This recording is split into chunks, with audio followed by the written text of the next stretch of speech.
2 days ago, we saw how the Psalms proclaim Christ. These songs show the interplay of four main characters. There's God, there's the ideal king, Christ, there's those who trust in him, and then there's the wicked who reject him. Those are really the four main characters. And some of these songs are the words of God to his king, Christ, and some of them are the people's words to God about the Christ. Some of them are the comparisons between the wicked and the righteous who take refuge in the Christ. And many of them, like Psalm 22, are the words of the Christ, the King, to God. David, who first composed Psalm 22, knew that the words of the Lord were on his lips as he wrote these psalms. He says that very thing in 2 Samuel chapter 23 verse 2. He knew that he was a throne warmer for his Lord, who would eventually be born as his offspring. And he knew that what he said and did was significant. It signified the kind of king which Christ was. And so David's psalms are really an incredible thing. His psalms are kind of the prayer journal of Christ, written 1,000 years in advance. These are the songs of Jesus, the songs that the King sings to his God and Father. And incredibly, these prayers take in a whole range of emotions, from joy to anger to utter despair and so on. So when Christ was born into our situation, which is a situation full of joy and anger and despair, he naturally uses these prayers that he had prepared for himself in advance, and then he takes them onto his own human lips. He enters into the fullness of our predicament, and then he sings all our songs back to God. And that includes even this song, Psalm 22. Psalm 22 verse 1, my God, why have you forsaken me? Why are you so far from saving me, so far from my cries of anguish? Jesus cries out his own psalm while he's on the cross. Mark chapter 15 verse 34 has him proclaiming Psalm 22. This 1,000-year-old prayer had been prepared for the very occasion of Christ's crucifixion, and on the cross Christ prays it to a black and silent heaven.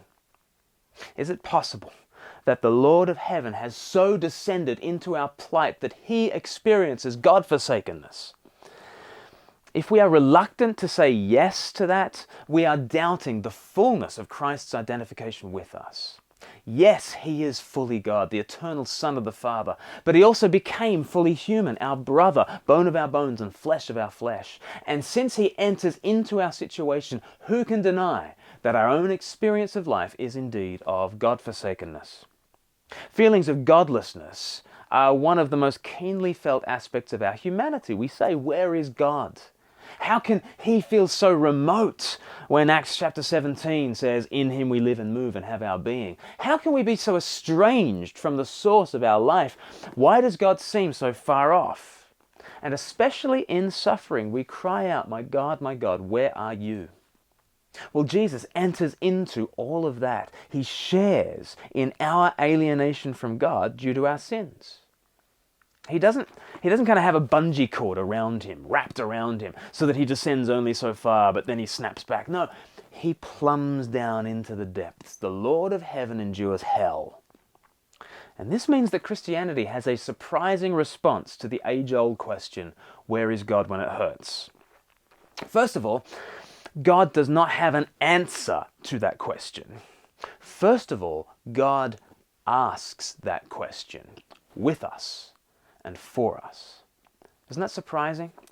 We ask, where is God in suffering? God doesn't give us a neat packaged answer to that question. His first move is to join us in our predicament and to share our question. Jesus is the God who enters into God-forsakenness so that even God-forsakenness would be a place where we can encounter him. You know, we might have thought that we could reject God and run off into a quiet corner apart from him. Unfortunately, when we do that, it's hell. But here comes Jesus entering into our hell and taking even God-forsakenness to himself. Do we feel abandoned by God? Even there, we can know the friendship of the God-forsaken one. Even there, we can know the deepest divine fellowship. Whatever depths that you are plumbing, Jesus has gone deeper, and he longs to be known right here, right now. As Psalm 139 verse 7 says, "Where can I go from your spirit? Where can I flee from your presence? If I go up to the heavens, you are there. If I make my bed in the depths, you are there." Wherever you are, you can call out to him.